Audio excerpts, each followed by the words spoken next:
He was a warrior, a scholar, and a myth, but above all, he was a man caught between two worlds. Born in 1888 in England, Thomas Edward Lawrence's early life gave little indication of what he would become. He wasn't a soldier, but a scholar, a man fascinated by history. As an archaeologist, he journeyed to the Middle East, immersing himself in the culture, learning the language, and embedding himself among the Arab tribes. He became a trusted friend, a rare bridge between the West and the Arab world.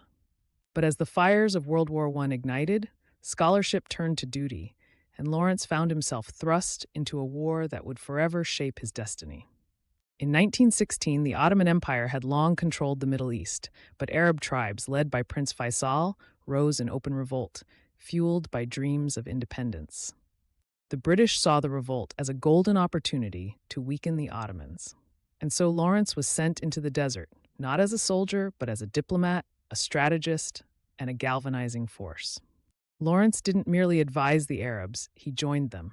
Wearing their robes, enduring the unforgiving desert, and fighting alongside them, he became more than a liaison. He was their comrade. Together, they conducted daring guerrilla raids, disrupting Ottoman supply lines and striking fear into their foes. The most legendary of these came in 1917.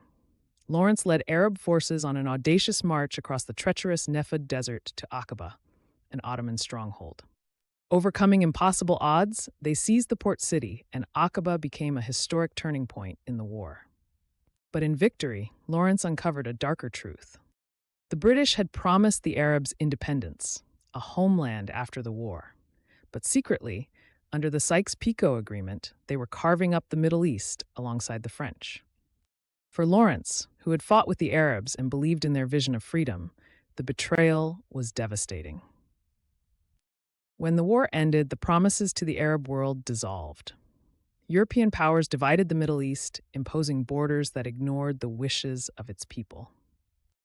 For Lawrence, this wasn't just a failure. It was a profound personal loss. Disillusioned, he withdrew from the world. He changed his name, disappeared into quiet obscurity, and refused the spotlight. Lawrence of Arabia, a name synonymous with legend. Was he a hero, a brilliant tactician who fought for freedom, or was he merely an agent of empire, a man whose loyalty lay with Britain more than the Arabs? Perhaps he was neither. Perhaps he was just a flawed man, caught between loyalty to two worlds. His story remains as timeless and mysterious as the desert itself, lost in the winds of history. Lawrence of Arabia, a name synonymous with legend. Was he a hero, a brilliant tactician who fought for freedom? Or was he merely an agent of empire, a man whose loyalty lay with Britain more than the Arabs? Perhaps he was neither. Perhaps he was just a flawed man, caught between loyalty to two worlds.